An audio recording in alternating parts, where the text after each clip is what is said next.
Madame la directrice exécutive de l'ANPS, Mesdames, Messieurs les représentants des partenaires techniques et financiers, Madame la présidente du RNP+,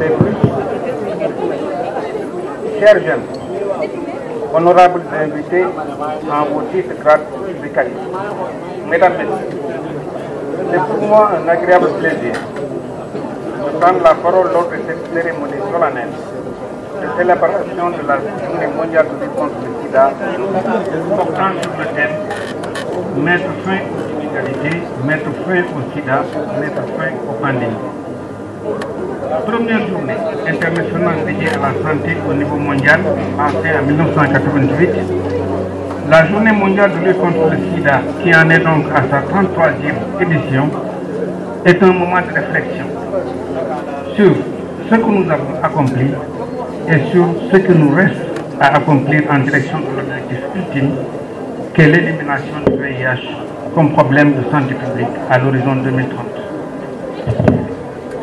Cette journée est un cadre de manifestation de soutien aux personnes vivant avec le virus et également une occasion de se souvenir de l'ensemble des plus de 32 millions de victimes du sida sur une période de 40 ans. Honorables invités, Mesdames, Messieurs, depuis 2020, la pandémie liée au Covid-19, qui partage beaucoup de similitudes avec le VIH, occupe le devant de la scène et monopolise l'attention du monde entier. En effet, le programme de lutte contre le VIH a été fortement impacté avec une remise en question des progrès notables réalisés ces dernières années. Au quotidien, le monde a vu le rôle déterminant des inégalités dans la survenue, la vitesse de diffusion et la gravité de la pandémie à Covid-19. En effet, si les malades sont partout, parce que c'est une pandémie, aussi bien les outils de diagnostic, les gros moyens de réanimation que les vaccins sont en ordre. Il s'y ajoute que les mesures drastiques de confinement s'adaptent très peu aux personnes en situation de précarité socio-économique, sans oublier ceux souffrant de comorbidités, dont l'infection à VIH, qui font le lit des formes graves, mortelles, entre autres exemples d'inégalité. La réduction de l'impact de la pandémie à tous les niveaux, à travers notamment un accès équitable aux médicaments, vaccins et technologies de santé, est le principal enseignement de cette pandémie en cours. L'impact des inégalités sur les performances des programmes de lutte contre le VIH a été largement documenté. Et c'est naturellement que la pandémie à Covid-19 a contribué de manière significative et dans des délais très brefs à creuser les disparités socio-économiques, aggravant ainsi la vulnérabilité des personnes infectées par le VIH ou à risque important de l'être. Honorables invités, Mesdames, Messieurs, comme vous le savez, les contraintes majeures de la lutte contre le sida et le Covid-19 sont le déni, la stigmatisation et la discrimination, fortement alimentées par l'ignorance.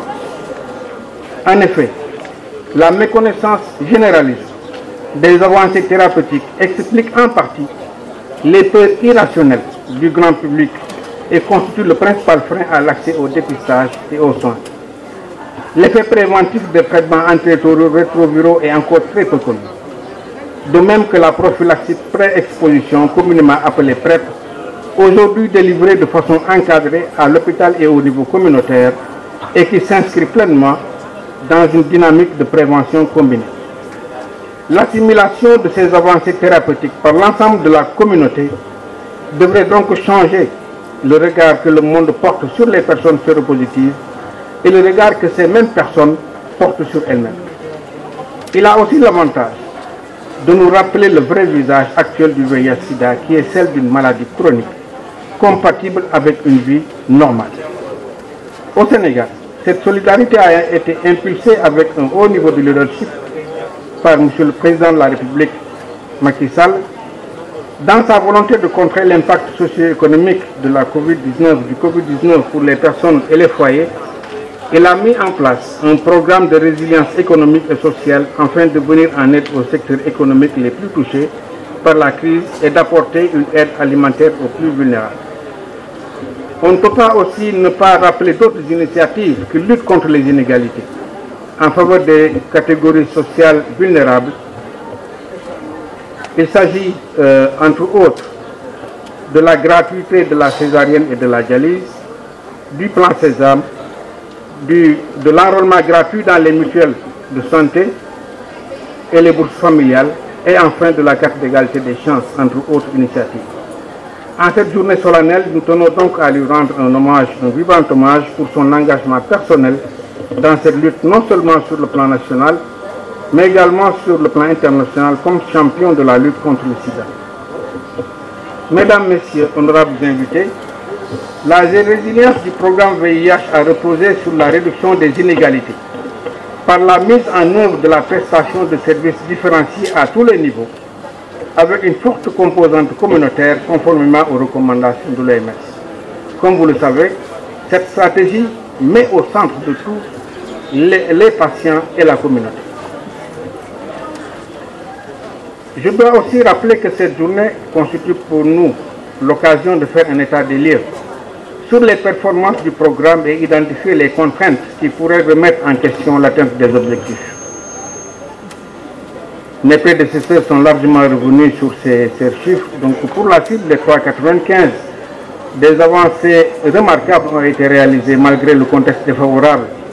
On l'a dit tantôt, avec 81% des Sénégalais infectés qui connaissent le statut. Parmi eux, 87% ont été mis sous traitement et parmi les traités, 81% ont obtenu une charge virale indétectable. Et comme vous le savez, une charge virale indétectable est gage de l'arrêt de la transmission du virus dans la communauté conformément au concept U égale U. Cependant, ces bonnes performances cachent des disparités en laissant en rade dans les progrès une certaine catégorie de la population que sont les enfants et les adolescents entre autres qui émergent comme l'une des catégories les plus touchées et les moins bien prises en compte.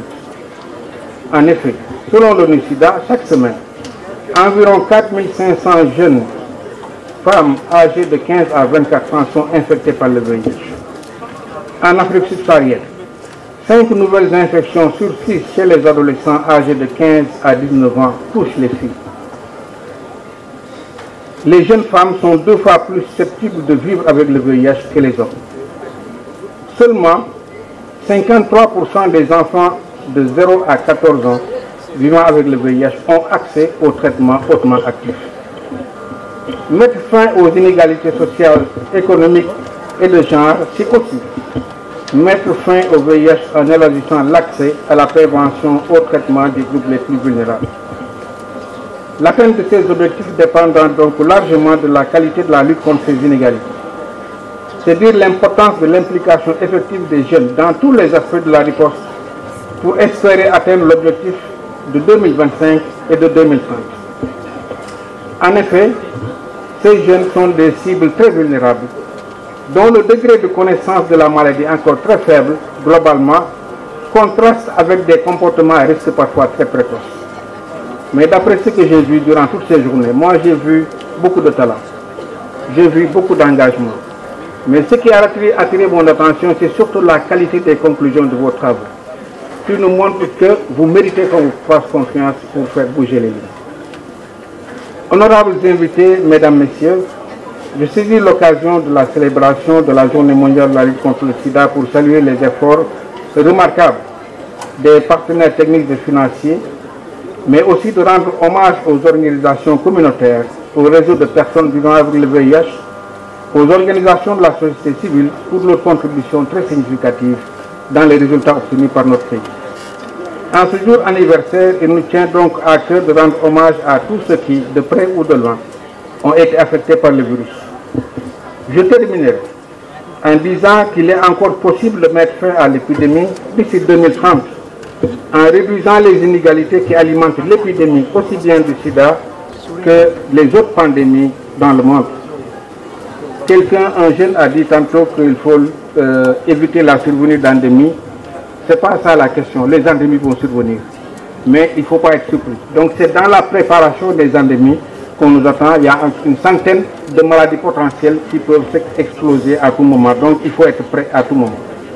Il faudra néanmoins redoubler d'efforts et faire preuve d'une plus grande solidarité pour renforcer la résilience face aux pandémies à venir en s'inspirant de la force mobilisatrice des communautés dans la lutte contre la stigmatisation.